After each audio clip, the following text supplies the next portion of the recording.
വെളിയന്നൂർ നെല്ലിക്കാക്കുന്ന് ദേവീക്ഷേത്രത്തിൽ ഗജപൂജയും ആനയൂട്ടും നടന്നു. രാവിലെ മഹാഗണപതി ഹോമത്തോടെയാണ് ചടങ്ങുകൾ നടന്നത്. തുടർന്ന് ഗജപൂജയും ആനയൂട്ടും നടന്നു.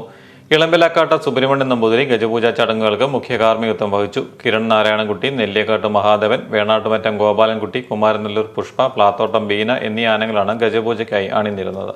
ഭരണിയൂട്ടും തുടർന്ന് നടന്നു. ക്ഷേത്രത്തിൽ ഇതം പ്രഥമമായി നടക്കുന്ന ഗജപൂജയിലും ആനയൂട്ടിലും പങ്കെടുക്കാൻ നിരവധി ഭക്തരാണ് ക്ഷേത്രാങ്കണത്തിലെത്തിയത്.